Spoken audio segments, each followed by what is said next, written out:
Welcome to How Do We Love the Torah So Much? A conversation between Lexi and Liana of the Torah Studio. This is the last event in our 5784 Elul series at the Torah Studio. Called Our Torah Ourselves, where we have been exploring a number of different ways that we find ourselves in Torah, and by doing that, we think we make Torah more our own. Um, and we are having a conversation tonight to kind of look back on this month of learning that we've done together and reflect on some of the things that we're sitting with and share like two of our own stories about how we came to love the Torah so much that we are devoting our whole not only our professional careers but our whole lives to the Torah. In case you don't know, I am Lexi Kohanski. I'm the director of online learning at the Torah Studio. And joining me in this conversation tonight is Liana Wertman, the founder and executive director of the Torah Studio. In other words, our fearless leader and a person I am so lucky to work with every single day. And whose Torah I get to see. We'll have a lot of good, nice things to say about each other in the course of the conversation, I'm sure. So I'll save it. I'll save it even though it's hard to keep it in. But I just wanted to we'll be here for like an hour or hour and a half, somewhere in there. Liana and I are gonna really just be talking to each other. We've prepared a few questions that we want to know what each other has to say about. And we also have reserved some key moments for audience questions, meaning the three folks who are live in the room are part of the audience. We also have part of our Instagram crowd. Some people submitted some questions they'd like us to talk about. And perhaps if you are watching this recording and you have a question now and you think of it, we might end up answering it over the course of the conversation. So who knows? Maybe you're also asking questions that we will be answering and responding to. So if you are live here, as we're talking, please think of things you want. If you have any questions come up, we'll have some explicit time for those. But also, as you're listening, throwing stuff in the chat, I feel like is great. And I also feel like with every Torah Studio event, it's not just about what the two people who are unmuted all the time have to say, but also what everybody in the room has to think about things. We want to know all that too. It's our Torah and ourselves, so we'll probably make some time for conversation, all five of us, if you want. So that's what's in store. That's what's in store. This is more of a sit back and enjoy the ride kind of experience. There's not going to be a source sheet in particular. So, that said, I just wanted to kind of open us by spending a couple minutes on the fact that we decided to name this series Our Torah Ourselves, which is a reference to the foundational book on women's health, Our Bodies, Ourselves, which was produced by, oh my gosh, I forget the details, but produced by a feminist women's workers collective, and continues to have new editions printed constantly. And it's actually a whole organization, an institution with a structure, which I wasn't aware of. It's more than just a book. Anyway, the book, the point of the book was there was a group of women, I think in the 60s or 70s, who got together and like realized that they had this shared experience of like doctors basically gaslighting them about their experience of their bodies. And from the fact that they were able to like have this space to share with each other these experiences, they realized they like had so much knowledge to teach each other about their bodies because they were able to be in a space where they could be themselves, and those things were not denied or like suppressed, or unwelcome in any number of ways. And like that gathering enabled them to produce this text, Our Bodies, Ourselves, that like gave a lot of power back into the hands of women and our bodies to like own that our bodies, like I think part of the title is like our bodies are part of ourselves, and like we're going to refuse to be alienated from them anymore by talking about what it's like to be ourselves in our bodies. So it's coming out of a history of empowerment, of like intra-communal, like within the community, intra-communal knowledge sharing about ownership over our bodies, and also I think over like ourselves, because the body is part of the self. And basically, like my thought behind naming this Our Torah Ourselves is that like that is also true for us about Torah. Like in the same way that like your body belongs to you, and also you like are not like yourself is not really separable from your body. In the same way, like Torah belongs to you, and also you are not really separable from Torah. And like inside of that, we grow up. I think a lot of us grow up in a context where we are told lies about our experience of Torah, such that we're not actually able to like have a genuine encounter with the Torah that holds ourself anymore. And it requires like having spaces where we can like get away from those experiences of like whoever the doctors are. Maybe they're the rabbis, maybe they're like teachers, community members, like whoever it may be, who are like setting us up not to trust ourselves when we come to Torah.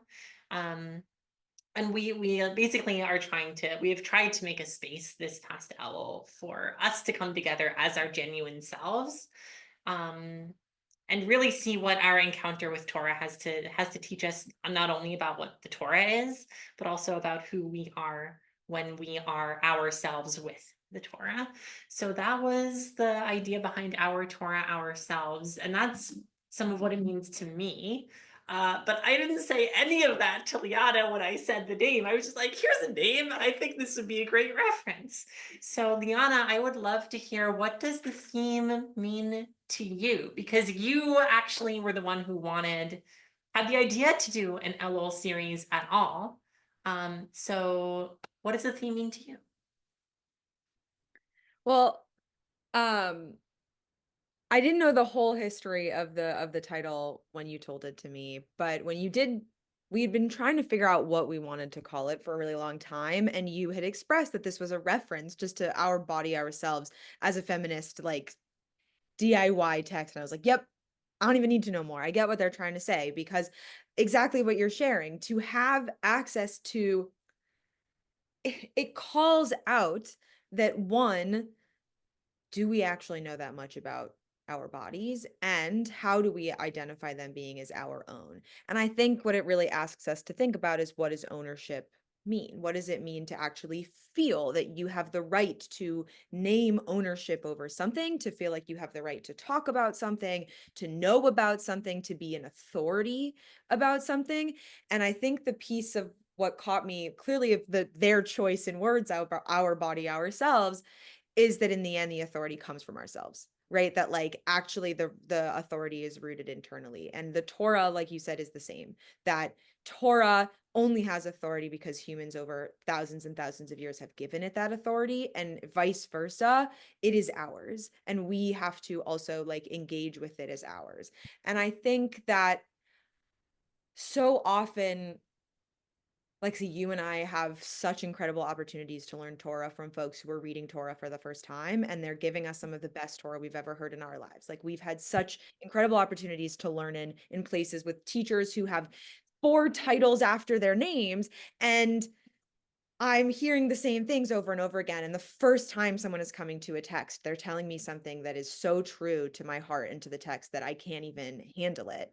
And they'll turn to me right afterwards and say, but I don't know anything. This isn't mine. Right. And there's no owner. They don't know how to own that moment of this is mine, not because they don't think that they just had a brilliant thought. They know they're brilliant. Like, when you say something great, but because I think it takes a really long time and it takes a choice to decide that the Torah is ours and that then we can find ourselves in it and be affected by it, right? The first step has to be this is our Torah, and the second step is this is ourselves. And I wanted us to take a moment because Lexi, you and I know what that process looks like, and we know what we want that process to look like in ourselves. And I know that we have other friends and educators and community members in the world who have worked really hard in their studies to make sure that they believe that Torah is ours and that we are in it and it can affect us. And so it seemed just like a great opportunity as we start a new year where a lot of us are wondering on so many levels how we're supposed to interact with Torah, that it was worth spending some time reminding us what it does look like to believe that it's ours. Um, and as I want to kind of like look back at those, right? The 3 that we talked about right away was just like we started spitballing. One, you and I both were like, well, I have stuff I really have been wanting to talk about. That was another piece. You had just written this incredible piece of Hasidus translation of an understanding and reinterpretation of this piece of Ecclesiastes. And I was working on this essay thought process of Torah as high fantasy, and the convergence of those were these 2 pieces, right? That you and I were making these claims that, hey, these words that most people will never fit into Torah have not only brought us closer to Torah, but have made Torah more beautiful for us and our friends. And we think this is like what Torah is always about.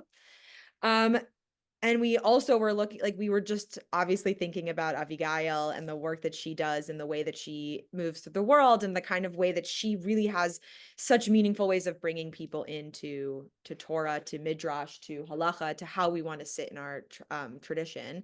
And I'm wondering, and this is actually a wider question, and I think for folks who are here with us live and in the future, if you want to share in the chat, and we'll ask more in a second, things that you have learned from these last few series, if you have watched with us or if you've just been thinking about this theme. But first, Lexi, I'd love to know, as you've been a part of all of this, curating it, teaching it, guiding it, what are some of the pieces of Torah that you're taking away from this series? Yeah, I was not able to attend either live, either yours or Rabbi Abigail's live, but I listened to them afterwards. And I have things I'm sitting with from both of them. I think from Abigail's, I'm thinking about like she brought this concept, I forget. She brought this concept from a queer theorist whose name you will learn if you watch the recording, um, about paranoid reading.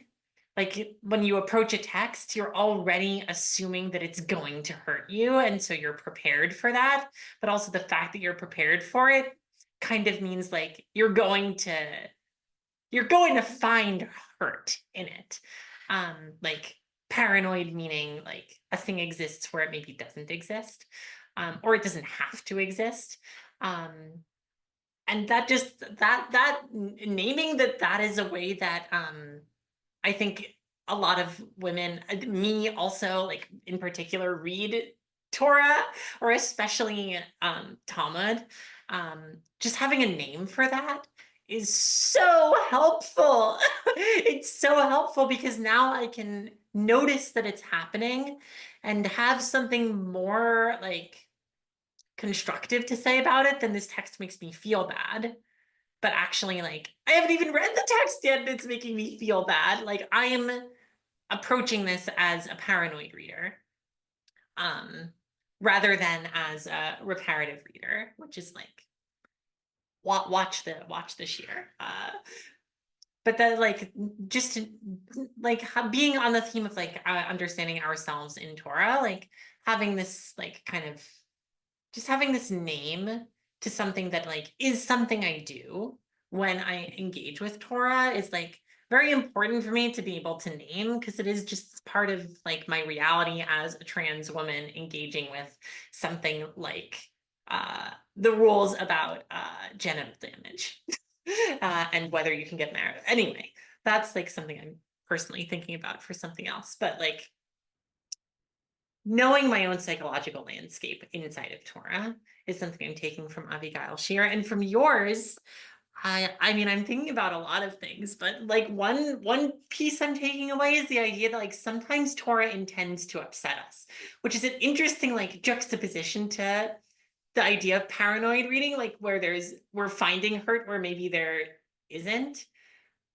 But on the other hand, sometimes Torah intends to upset us. And the example you brought in the class was like how right after the Israelites get out of Egypt, cross the Red Sea on dry land, and then suddenly like we're witnessing the murder of the Egyptians who were chasing them. And like that contrast between like the God who frees us and also the God who who like kills whole peoples um like is meant to be upsetting and provocative and meant to get us, I think, meant to get us to think about who God is. And there's like it's like so much of what wisdom is knowing when to apply the right thing. And it's like knowing whether like I'm feeling upset, is that because I'm reading in a paranoid way, or is it because the text intends to be upsetting? And I think that's like part of the refinement of learning Torah is and how learning Torah helps us to understand those feelings in ourselves better is like being able to discern whether this is meant to be upsetting and we're supposed to learn something from it, or whether like we're reading upset into this, or whether it's upsetting and it is like not supposed to be something we're trying to learn from, but actually it's just misogyny or whatever. Um, and then there was if I can say one more about your class, Liana, because it was so good. There was when you were talking about the Akedah and like when you said like we can't even we can't even start talking about like solutions for this or like trying to understand what the problem is because we don't even understand how we could possibly get here. Like how could we possibly like I don't understand how it could be that Avram finds himself in a situation where like how could it be true that he would agree to take Isaac, his son, and like agree to kill him? Like I literally don't understand the setup of this scene. So of course I'm not going to understand anything that happens in the scene itself. And like just being able to like I don't know. It's like a really exciting and like inspiring take on like the Torah as mysterious and beyond our comprehension. And just I'm really appreciating that like literary way of framing it. How about you?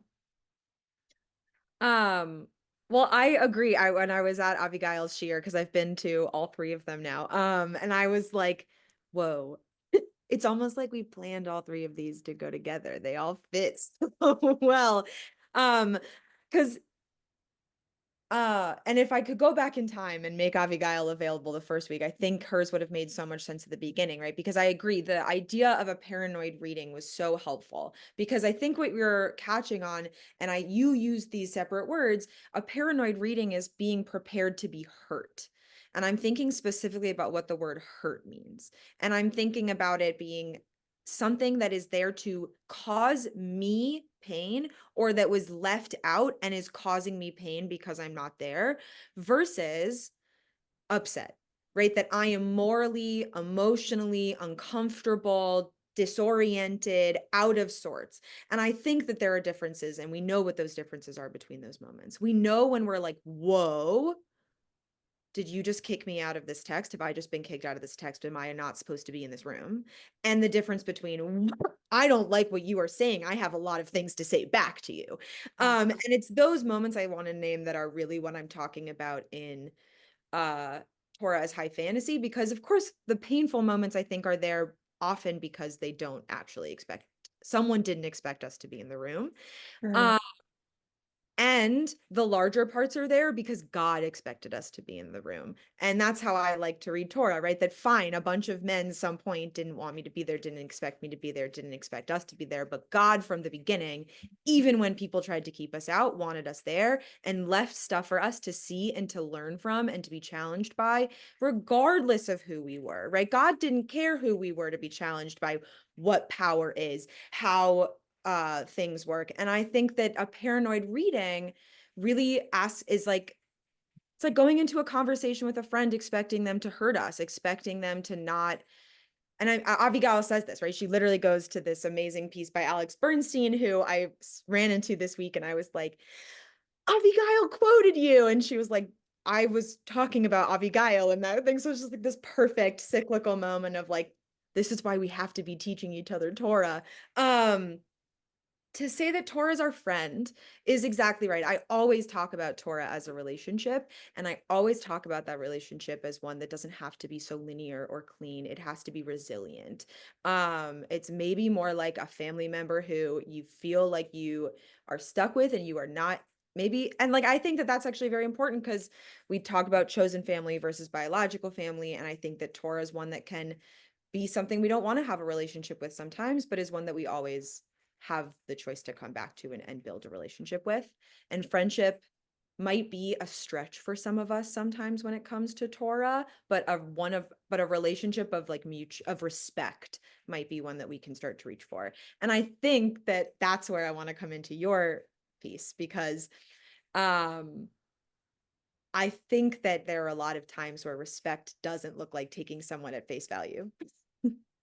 Respect doesn't look like being like, well, this is what it sounded like you said, so there's no way that there's any context or any situation that I could understand this differently. And also, I'm supposed to take it exactly the way that you meant it. And to look at Torah and say, I love you enough to know that you mean something so much more beautiful inside this painful thing, that maybe you didn't know how to not hurt me, but here we are, and I believe that you have beautiful things to say.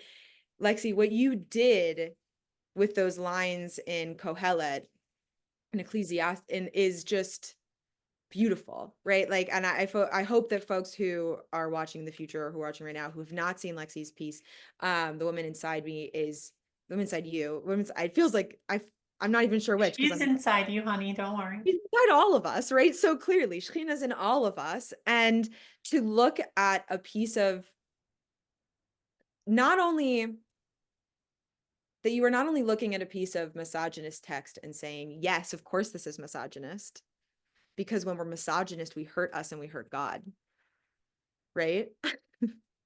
Which is crazy because it's like exactly what I'm saying in the end. Hey, what if it's misogynist for a reason? Because yeah, when we hate the feminine, the woman inside of us, when we hate the feminine aspects of God, when we hate the pieces of us that we don't know how to support, right? Of course, we're going to be more distant from God. Of course, we're going to be far away. And the power of rooting that into the piece of Talmud that you brought it in with, this like second level of not just the text being harmful, but how people understand the text in the future being harmful, and then how different people understanding that text can be harmful or not, felt incredible. And nothing will ever maybe meet the emotional moment I had when you said, and the Im Habanim is me. Because your quote, you spend the first like 10 minutes of the class talking about this Hasidic translation that is doing something incredible. And I'm right along there with you. And I'm like, wow, this is how we speak. Like, how did Lexi find this text? And you're like, and it's me. And I felt like that really embodied what we're trying to say here, which is that like, it can feel really like that it takes a lot of chutzpah to like stand up and say like, not only is what I'm saying there, but what I'm saying deserves to be spoken of as clearly and thoughtfully and deeply as you would speak about anyone else's stuff. Just because I'm young, just because I'm a woman, just because I'm trans, just because I'm queer doesn't mean that I should be taken any less seriously.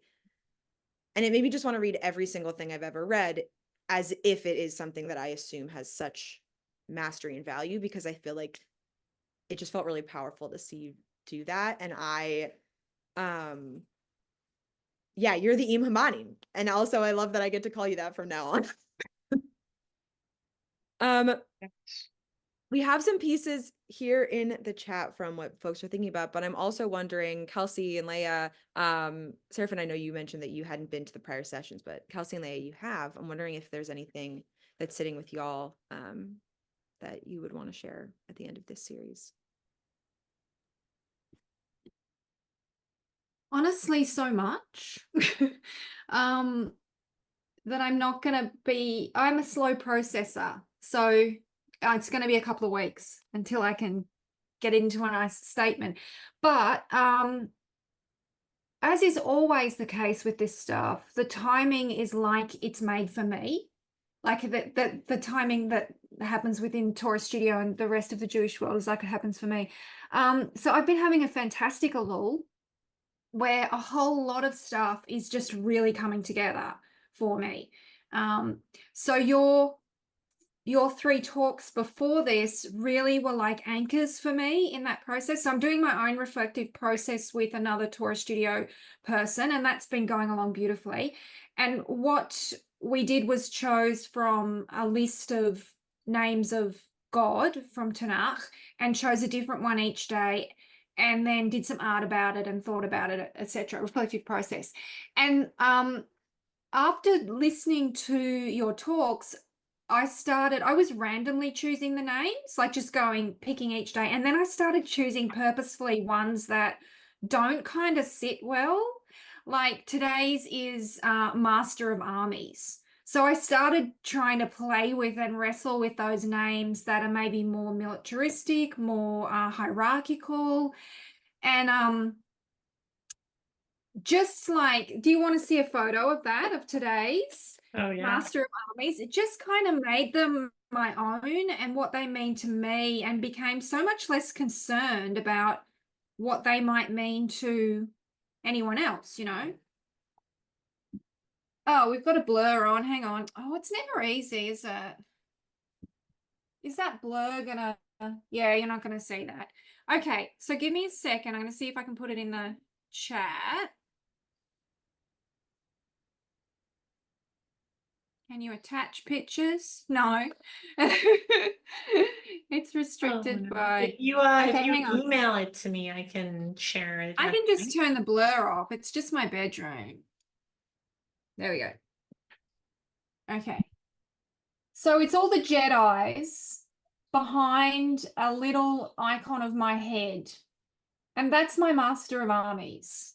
Is this idea of like Jedis to me represent, if I want an army to come to protect me and to have my back, that's going to be Jedis.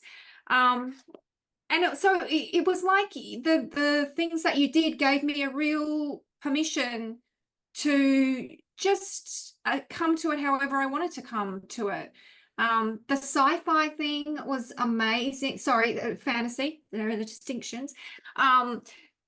Really, what was really amazing. And Lexi, your first one was like, I just feel like you guys have given me permission and another way to access the texts that can just, like not silence that voice that goes, oh, yuck, because it's there. I'm reading Prophets for rabbinical school at the moment, and good Lord, is it there? Like, it's just, the violence is horrific.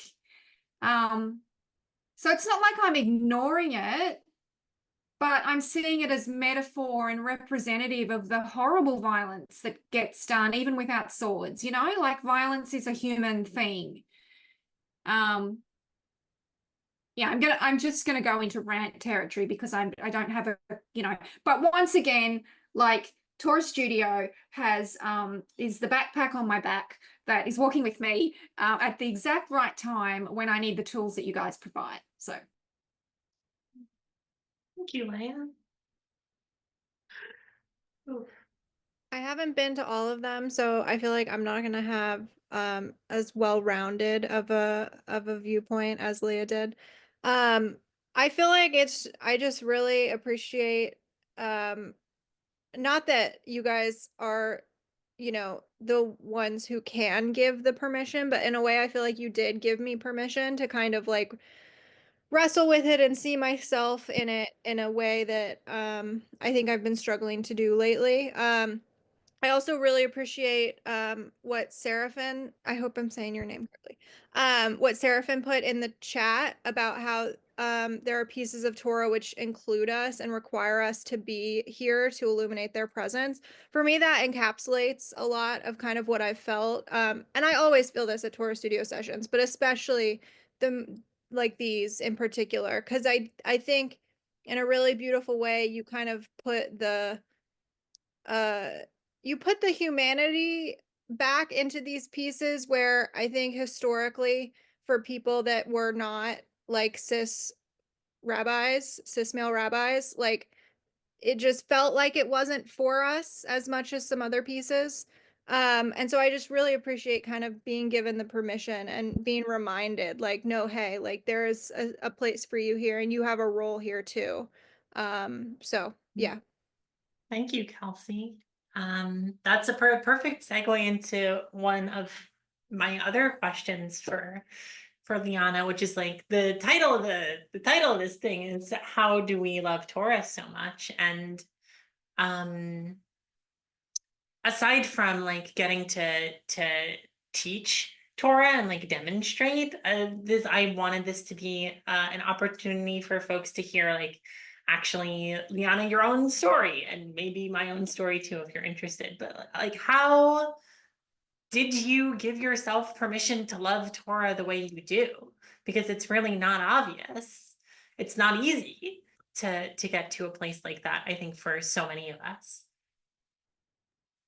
Yeah, I think this was a question that I've only come to know how to define because other people made it clear to me that it was odd that I felt such permission to not only interpret Torah, but like do something like start Torah Studio and be like, yeah, we could figure this out. We can teach this. I'm allowed to. I mean, I showed up at Pardes at 24, 25. No, I just turned 25. And everyone was like, so what do you want to do? I was like, I'm going to go teach everybody else in the world Torah. And they're like, you are in the lowest level of Mishnah. What are you talking about? And I was like, trust me. It's great. I mean, you guys are here, right? We get it. And I think part of it came from one, I feel like I got a really informal start to my Jewish education, which is that my dad happened to be going through his own Jewish education adult journey while I was a child. And I got to just kind of benefit from a lot of that growing up. He was learning kind of the same way that our students, that we are learning every week in Chavruta, in community sessions, and coming home to our Shabbos table and saying like, and we didn't keep Shabbos. I didn't know that you could keep Shabbos. We just had dinner on Friday nights, and my dad would tell us what he had learned that week in the Parsha. And I was like, what cool stories. And I'd go to camp and they'd be like, these are the stories that we're telling in this week's Parsha.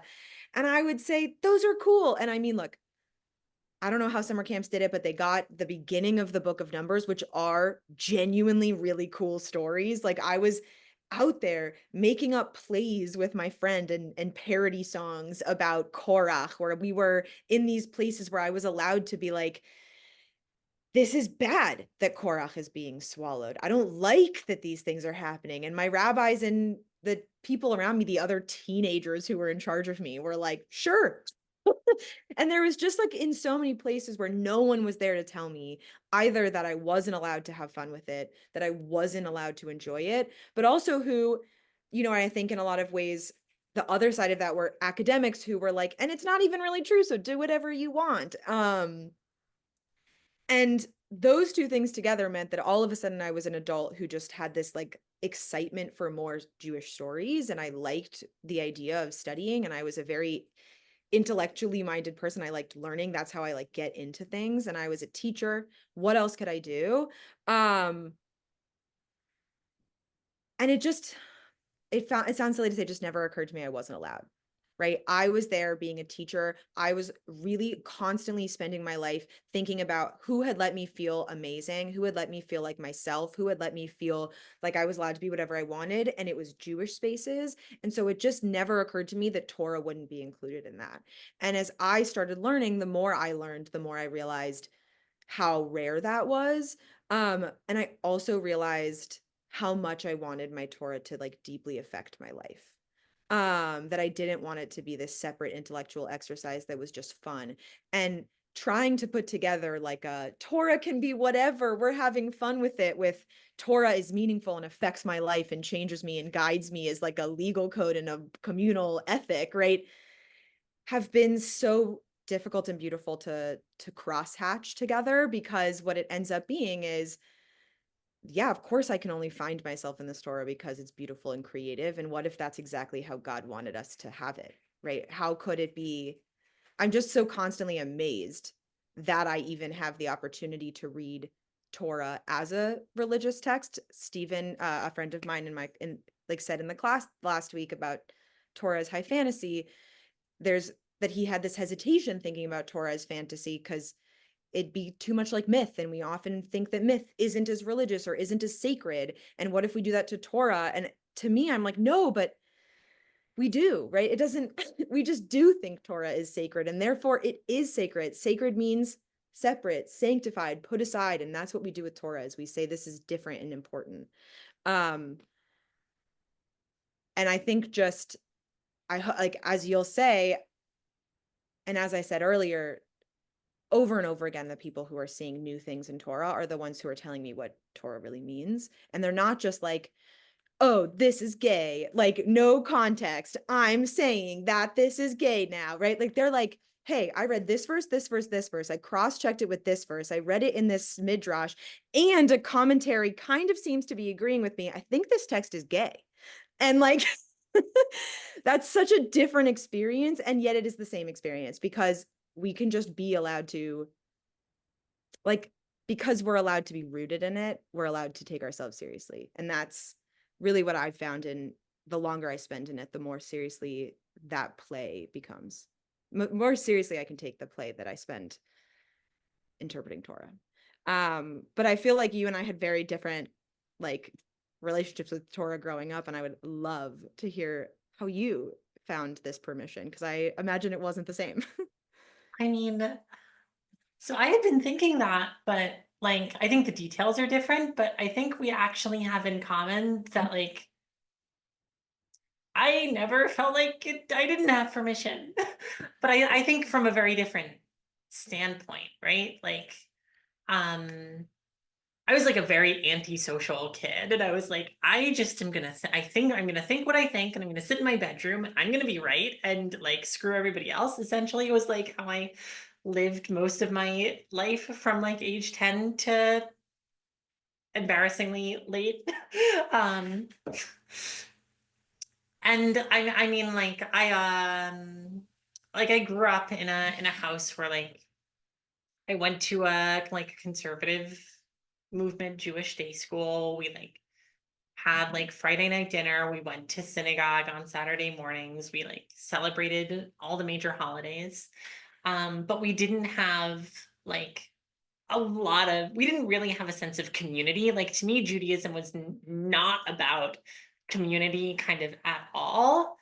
Um, it was like I could tell that like it wanted to be an outlet for like spiritual energy, but I just wasn't finding it there. And I think I had to like go to a lot of different places, like non-Jewish places, to find my own outlets for that.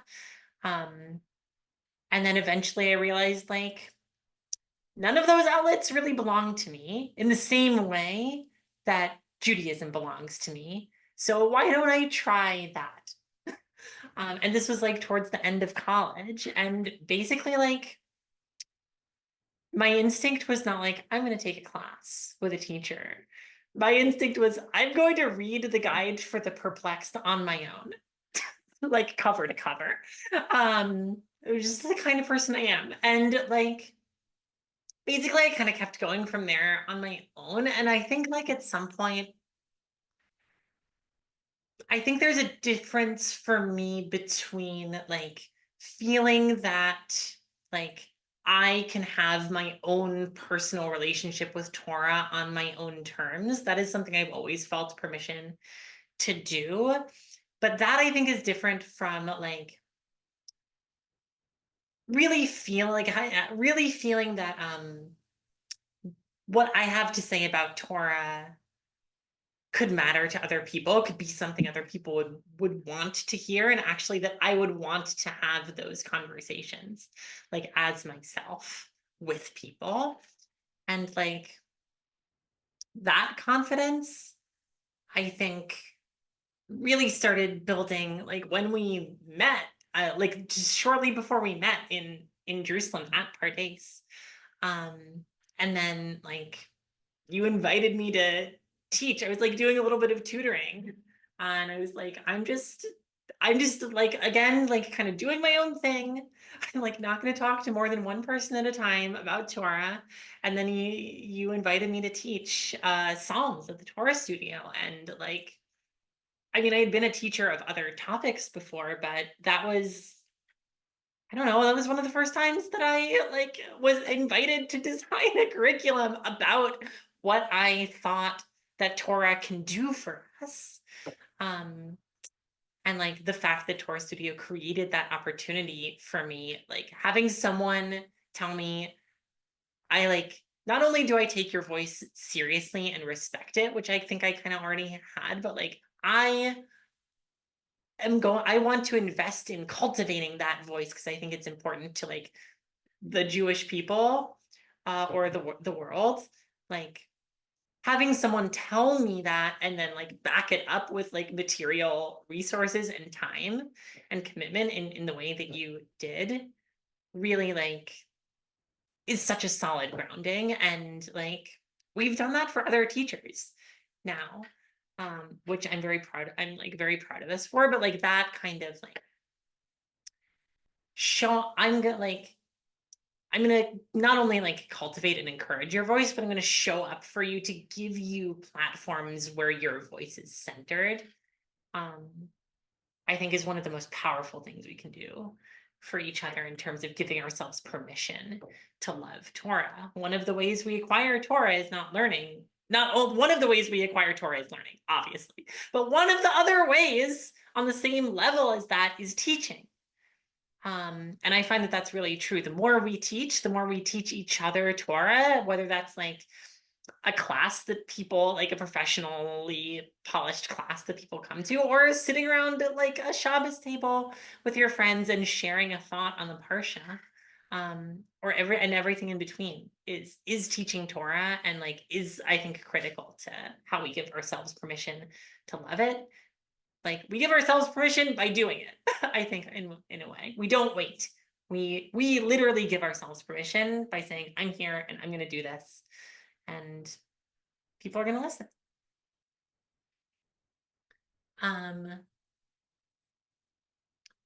So I guess like as you were mentioning that you like as part of your work teaching at the Torah Studio, you get to hear people say these incredible things.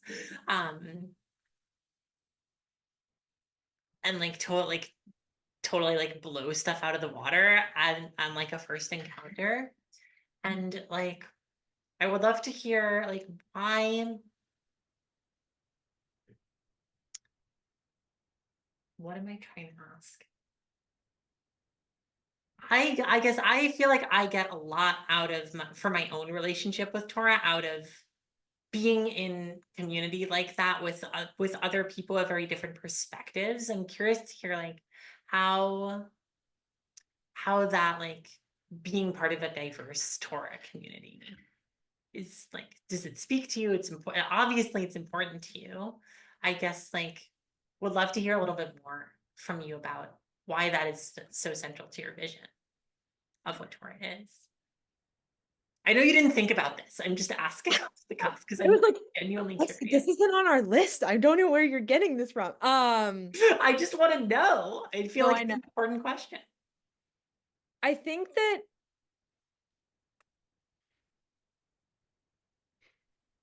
it is an important question. Yeah, I've said before to people, I think the worst teaching I do is when I think I know the text really well, because I'm less open to hearing what my students are there to teach me about it, because I'm like, no, I'm here. I'm like stuff like Torah as high fantasy, right? When I come in and I'm like, this is what I'm doing. I'm going to tell you this, this, this, and this. This is how you understand it. There you go, right? There's a lot of room for someone to come in after I speak and say, I disagree with you. I don't like that. Like the academic kind of like less like letters back and forth to one another. But, you know, that's just, and I say this like rootedly, that's not what Jewish practice is. And we read this from as early as 2000 years ago in the Mishnah, and I would argue as early as Torah, right? That we've never understood how we tell stories as being a one-sided story. We like some people want to talk in laws, some people want to talk in like metaphors, some people want to tell stories, some people want to like just process what other people have said. And books like Talmud and our commentaries are proof that the way that we deal with text is by having a conversation with them live, right? We don't even get through a whole thought, right? Our commentary doesn't go, great, this is what this chapter means. Rashi goes word by word. He's like, I'm going to interrupt myself here. Stop talking. This one word, that means this. Okay, continue. And then someone else is like, no, don't continue. I have something to say about that. Because we can study Torah by ourselves forever, right? You could just sit in a room and study Torah by yourselves. And I do think in some ethereal, like spiritual way, if you were just sitting like locked in a room studying Torah, somehow the chidushim, the new things that you're coming up with would like move into the ether and be accessible to everybody else, fine. But how much more accessible is it when you're doing that live with other people and you're doing it in a way that it can be shared? And I don't think that needs to, and I think it's mixed, right? Like I want to find ways to share Torah wide, right? We want to make sure that these are recorded so people can watch them in the future. Or I can share them with people and say, this is great. But it's only really important if it's also live and people are there to have a conversation with it. Because if I'm just talking by myself all the time, one of two things happens. Either no one cares or people care too much, right? I'm not the most important person in the room. I might know the most Torah in the room, but that does not mean that I know the most about what Torah is saying about the human experience. It just means I know where else it kind of sounds like that in the Torah. And if we're not learning in community, then we're not doing anything. And like, we're just hanging out and saying cool things that are fine. But it's only when we change them, respond to them, interact with them, or can we also then be molded by them?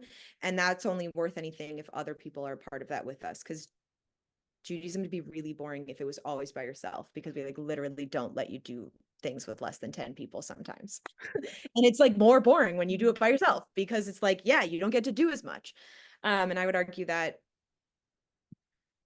when you take Torah out of the context of community, you're just reading a book. Whoa, this is powerful. When I'm hearing also in that like if you're like learning Torah by yourself, you might be able to have some smart thoughts about it, but you're like, what learning Torah actually is a way of relating to other people. Yeah, and to God and to yourself, but like, who are you without any interaction with other people? Yeah. Well, thank you for that. I knew I was going to get something good when I went off script. So as we're rolling into the second hour of this,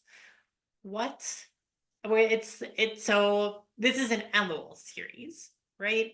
Meaning it's happening in the month of Elul, which is the last month in the Jewish calendar.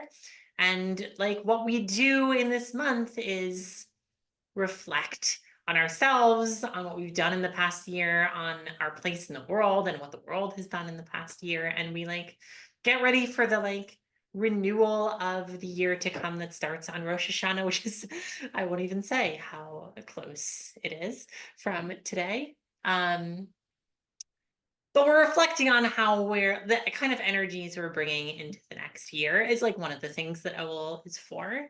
So I would love to hear from you. What are you hoping from your personal Torah study in 5785? Like for yourself? For myself, I'm hoping that I will just spend more time with Torah for no reason, right? Like not like Torah Lishma. I think that I spend a lot, I like in Lexi, you've challenged me on this too, to be like, just make sure you're like nourishing your own practice, because it can be really easy to dive into kind of like big thoughts, or like get sucked into like, I'm gonna write something this year, and that means I have to like learn this one section and then learn this section and then learn this section and say this and this and this, or I'm teaching this section, so I have to only study. It can get really easy when you teach Torah to get lost in what you have to teach and what you have to share. And I think like anyone else who does any kind of creative work, you have to take stuff in to be creative. And I need to just like be in relationship with Torah that's not about getting something out of it. It's just about being in conversation with it and continuing to like appreciate what it has to teach me. Because I think it's also, and I think that's one of the things that when people say like, oh, your Parsha class could really be for beginners, is like, I've never studied it, or I've studied it too much. And I'm like, no, like, yes, it's incredible for folks who are just starting out, but it is also really important for folks who've had a lot of practice with Torah to have opportunities to just get back into it just for some nice experience and not for anything else. And so I hope that I spend more time doing that this year. Lexi, what about Take you? your own advice. um, What are you hoping for from your personal Torah study in 5785? okay. My answer to this requires a small amount of story time. 2 years ago, I made a decision to move to a neighborhood, largely a particular neighborhood, largely because it would allow me to really like grow in my like halachic observance. And I did that. And at the same time I did that, I started taking a lot of like yeshiva Talmud classes. And if you don't know what that implies for your psyche, let me tell you one thing it implies for your psyche, which is like you get very analytical and like very careful, like intellectual analysis of very small bits of text. And like so that like, and the ultimate point is, I think, so that you can like do those things like with more like, I guess, awareness and integrity, but like that mindset of like, I'm going to pick every word of this apart. And also that like, I'm living in a place where like everybody knows at least as much as me, and most people know more than I do about how to like do halachic observance, because I didn't grow up really with it. That has really affected my mind and like the way that I approach Torah and the way that I think about it. And I realized like this is a realization I've had a number of times over the course of the past 2 years, but I'm really realizing, because it's being recorded, I'm really realizing that like learning Talmud in that like very analytical way to like kind of get like, what's the exact ruling? What is exactly the thing this person's trying to say, so that I can like write it down and decide like what the flow of the like legal conversation is.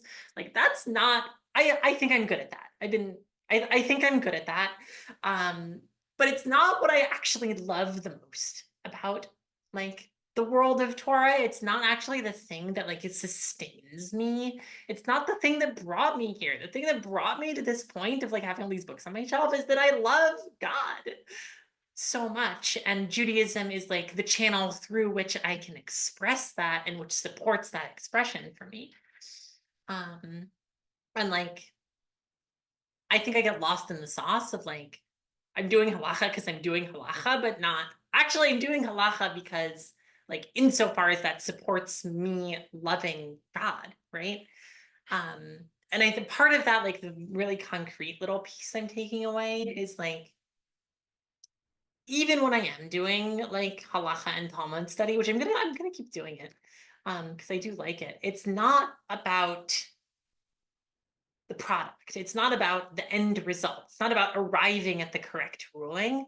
The point of studying Talmud and the point of learning halacha on this level is the process. You get to experience the process of the conversation unfolding over time. and like the texture that that leaves behind, like the specific way you parked your car in the sand leaves an impression. And it's like, it's not about where the car is really, it's about how we got there. And it's about like the paths that we can travel with each other. So I'm trying to be like more in the like, this is a practice of like being part of a process and being part of like how a conversation is unfolding. And like that tells me like, helps me think about what my values are. So the point is the process is what I'm thinking about. I'm also just thinking about like how we can be spouting like stay in conversation, like be in these classes and be like, well, I'd like to make sure it's meaningful to me sometimes and also that I do it ever. Because it's hard, right? And I think that this is something that you and I talk about a lot. Literally, we talked about this yesterday where I was like, I don't want to become a rabbi, but I want a title because I want to be important. And it's like both of those things are my experience at the same time where and I think it's like there are places where people won't take me seriously because I don't have a title, but it's actually always more important that my students and the people that I'm learning with don't think that I'm some like untouchable like person who must have all of this information and experience and I'm so holy and I must be studying Torah every day when I wake up and I've never just copy pasted the newsletter from last year. I always write it fresh every year. And like, you know, I think that's a big piece of it. So I feel like it's worth getting into some questions from other folks who are thinking about these. And Leia has a question in the chat. But I want to start with a quick one just based on what you were saying, Lexi, which is, and I think that this is something that we struggle with also, right? I'm naming this very early on. I made a decision not to say the blessing over Torah in my classes. And I'll name that for two reasons. One, if that's something that you do every single day, then you've already done it. And two, if it's not something you do every single day, then I really respect you doing it on your own, but I don't want people walking into the class and thinking that I have some kind of religious prescription for them on how this has to be meaningful to them, because there's so many ways and so many reasons why someone might be uncomfortable with trying to connect this to God, including a question that we got on Instagram, which is how do I build a relationship with Torah when I don't believe in God so much? And I'm wondering, as someone who just said how much, and I think that this is actually, I don't think this is like a mean challenge. I think this is like part of what you and I do and we love doing, which is like, how do we hold that? I think both as people who love God and Torah at the same time, and also like know that that's not necessarily how other people are holding it. Yeah. Thank you for that question. To whoever is asking. I mean, I don't think that being in relationship with Torah requires you to believe in God at all. I mean, I think we like saw an amazing way of engaging with the Torah that like that really doesn't require you to come in already with any kind of commitment, which is like you're reading Torah as a high fantasy novel, right? Like, and I think like we know what that means, you know, like we know what it means to sit down and read a book, like to read a novel, and we understand that like it's not true. Someone made this up, and there's truth inside of it. Like there's something that this has to say. This resonates with us for some reason because it's saying something about the world, about our experiences. It's giving us a new angle on like what it can mean to be human that we wouldn't otherwise have access to. And like, and on one level, Torah is like the greatest novel, among the greatest novels ever. Or whatever. You don't even have to go that far. Torah is a novel, and you can read it, and you can read it that way. And like, I do kind of believe that like the more you do it, the more that like you can get a sense of like, this text wants me to be going beyond myself. This text wants me to like be expanding my like consciousness, to be expanding my like boundaries of like who matters to me. and that like comes in so many steps. And I think on some level, like that is like what belief in God does for me, is that like it just takes me beyond my own little bubble. And however big my bubble is, Torah takes that bubble and makes it bigger. And like whatever words you put on that, like that is an experience that Torah wants to do for you. It's like that's like the influence that I think Torah has on us. That is like why people call it a religious text, because it's beyond the self. We're caring about things that we have no real reason to care for, except for some reason we do. So I don't know. I guess I'm gonna come back to like, how do you build a relationship with Torah without believing in God? I think you read the Torah and like take your own reading really seriously and like let it speak to you. And like God is a character. I think that also, right, like I wonder if I ask people who do believe in God to put some disbelief on the character of God in Torah, because it is a representation of a form of God, of a version of God that someone needed to work through, that God needed us to work through, which is, okay, spend some time imagining that God could hang out with you on earth. Would it be so great? Is it great all the time? Is it easy? Is it worth it? Is it like, I don't know, here we are. Have fun with that in that story. And I almost wonder if like when you don't believe in God, it's almost easier to have a relationship with Torah, because you're like, well, that's not what they need me to believe in. And I'm sitting there like, but I would love a story where it looks like the God I have a relationship with. I'm being more hurt because this God is a little meaner than the one that I like to think is who I have a relationship with. And if you're not, and I mean, look, if you're willing to open up to the idea that this book was not like a pointed attack on you personally, then you might be willing to believe that this point of God is not like you being hurt religiously. And all the more so could you be able to stay open to the idea that this has something to teach you in that tension.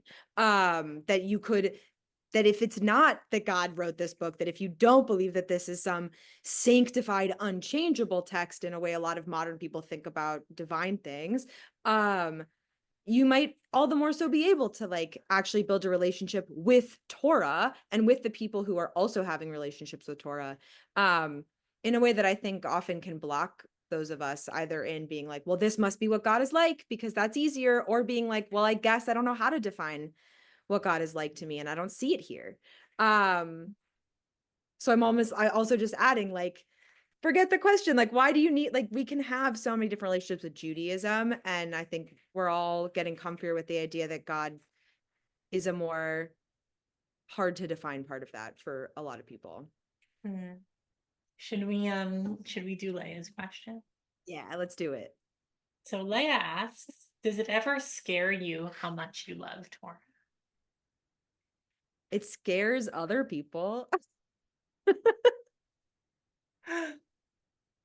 I say that jokingly. If anyone else has gotten really religious in their life or more religious, they might recognize that like often the people that have had the hardest time with me getting more religious are my other Jewish friends who are like, wait, what? Where are you going with this? And I think sometimes in that way it can scare me to be in such deep relationship with something where I'm like, what if I'm wrong? Right? What if I am wrong about all of this? What if this isn't a holy text? What if God is not behind all of this? What if I'm just apologizing for a text that's been harmful to so many people for so long and I'm just perpetrating more harm? I'm afraid that it's going to harm me, or that I'm honestly sometimes afraid I'll stop loving it because I'm like, well, what if I get bored? What if I'm like, oh no, I'm done? Like,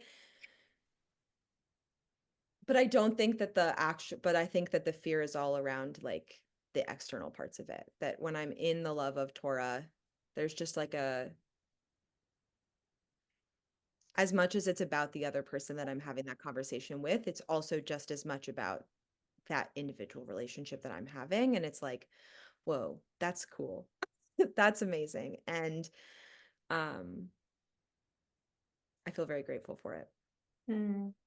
I have an answer that I think contrasts nicely with yours. I I remember the first, like, I spent a summer learning at yeshiva and like a camp in upstate New York, and it was like my one of my first times, like being in such an intensely Jewish learning environment, and also one of my first times being in really any space as a trans woman, like out as a trans woman, and like the I remember like one day after davening, after prayers, like sitting in, and the Torah was read, and it was like sitting there on the table afterwards, like covered, but it was on the table. And I remember just like everyone left, and I was just like sitting there, and I like broke down crying, because like it felt to me like the things that the Torah was asking of me, or the things that the Torah was saying I couldn't do, were in such a direct conflict with who I was and the things I needed to do for myself. Um, and like the reason that that led to tears was because I loved the Torah so much. I couldn't just put it aside. Um, and I was like, I don't know how to even like get up off of this chair when like there's this thing I love so much that seems to hate me. Um, and like friends like noticed and came over, and like we worked through it enough that I could like continue having the rest of my day. Um, but for like a long time, I was like, I I'm like I am worried, and I think I'm still worried, but not in the same exact way, that like the extent to which I love Torah so much is not always good for me. And like the fact that there like is so little space that I am finding already there for like a lot of a lot of the parts of myself. I'm trans, I'm a woman, I'm gay. Like a lot of these things are just not like, oh, I know how Torah supports me to live my life in those ways. Like it's not, I'm the one having to tell myself those things through, like figure those things out for myself inside of the context of Torah. And like, I don't know, I have done enough of that that I'm not like, I don't, it's not like I'm gonna have a breakdown anymore. Like I've gotten somewhere with it, but like, I do often think like, is how much I'm drawn to this actually like covering up parts of myself that might also be like, that might also be at least as important. So it's not a simple love for me. It's pretty complex and fraught.